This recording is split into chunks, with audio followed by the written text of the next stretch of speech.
Thank you. Thank you very much. My name is Morgan Spurlock, and I'm a documentary filmmaker. Most of you are probably familiar with me or met me because of this. Hello, may I help you? Yeah, could I get the double quarter pounder with cheese meal? Large or supersize? I think I'm gonna have to go supersize.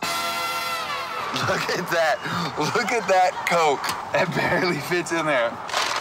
Oh, shit. I'm gonna, look at that. Look at how big that thing is. Look how big that French fry is. That thing is like 4 feet tall. Double quarter pounder with cheese. More calories than anything. There it is. A little bit of heaven.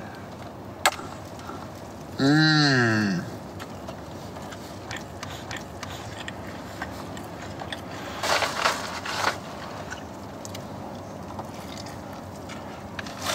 That's a lot of food, man. I'll tell you what. You get all that supersized stuff? That stuff gets supersized? Man, look at that. I just I'm not even halfway done with those fries. Not even halfway.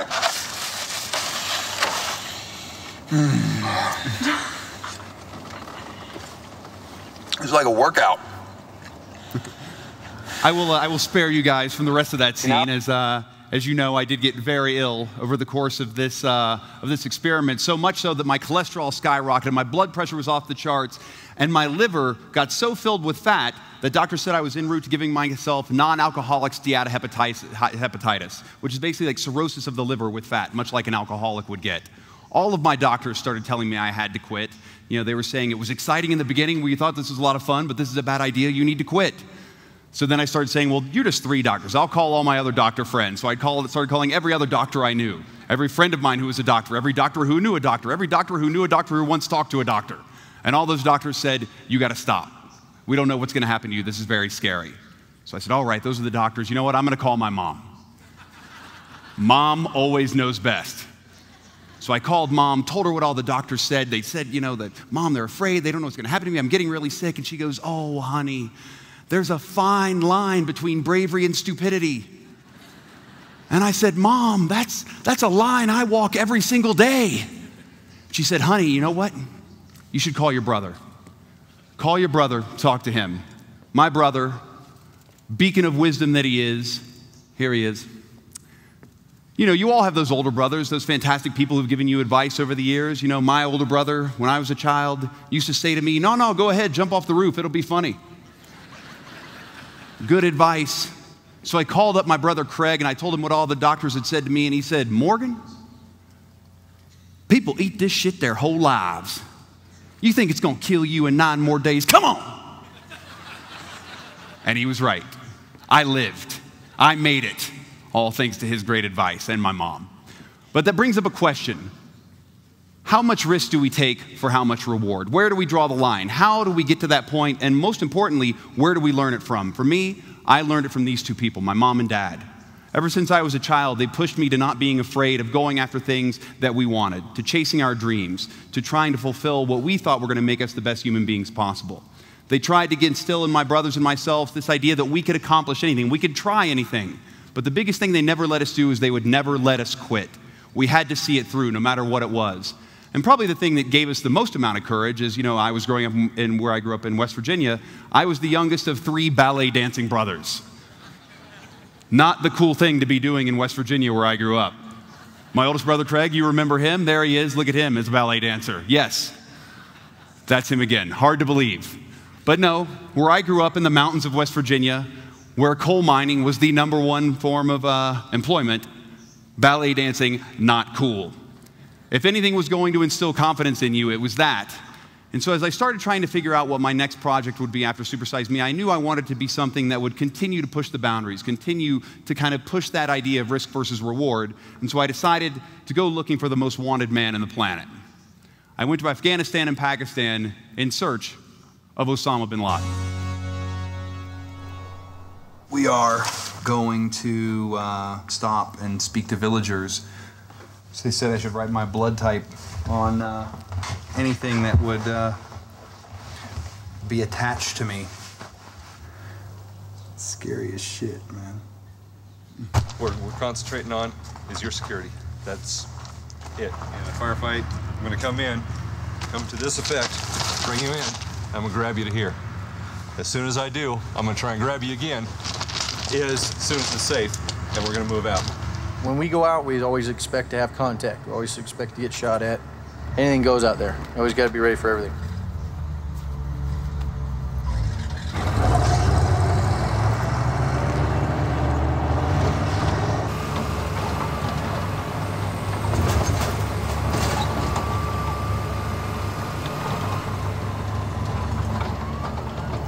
This is a somewhat we call a friendly village. Once they understand that it's their choice to go ahead and talk to you, then the American forces will stand back, and then whoever wants to talk to you will talk to you. Hey Morgan, come on up, let's introduce you. Yes, sir. Ask them if they want to talk. وغدا دا سړی د امریکا راغلی دا په ملکی سړی دا نصاب د کومک راغلی امریکا نه غواړي ستاسو خلک سره خبرې وکړي نو مورګن دا I was hoping you guys could tell me your thoughts on the Taliban and the current conflict that's happening.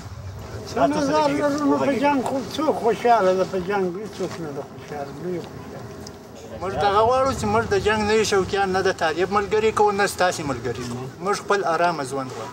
What are the things that when you look at your village that you need the most in terms of assistance? مشکل څلورو هغه د اوبو مشکل دی چې هغه د اوبو مشکل به موږ نه درلودی خو دلته چې دا کمپاین واړول د برمې ووهلې اوبه دغه کاریز لکه داس پیریز تکرار کړه نو دا بل کاریز دی. So what do you guys think about Osama bin Laden? Let's go now! Now! Now! Now! Come on! Now!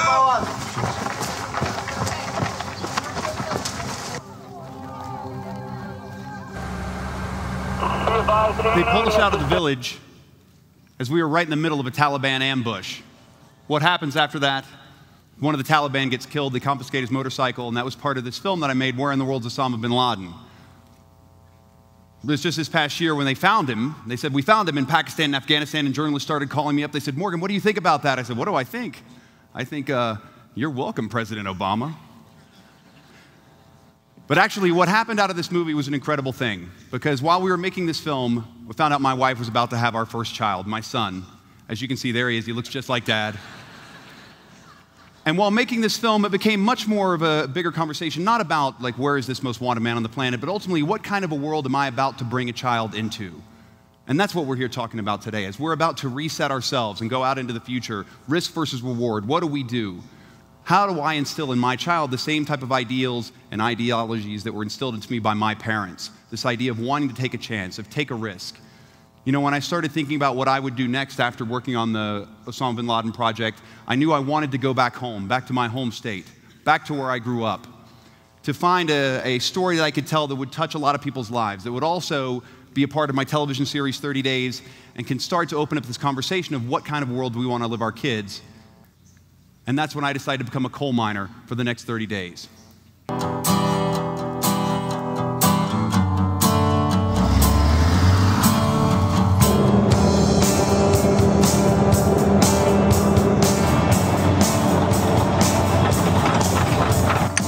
And does it just not cut as well?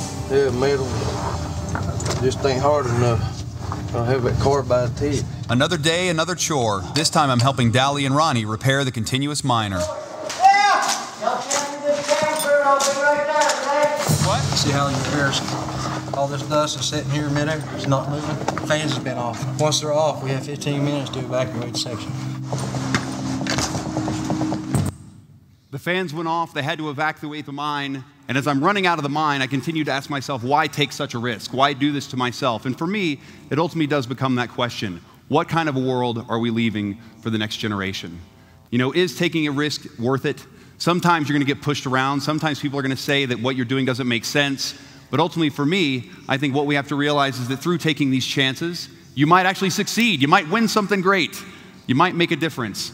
And while you're walking that fine line between bravery and stupidity, I personally like to always remember what Will Rogers said, which was this: if stupidity got us into this mess, then why can't it get us out?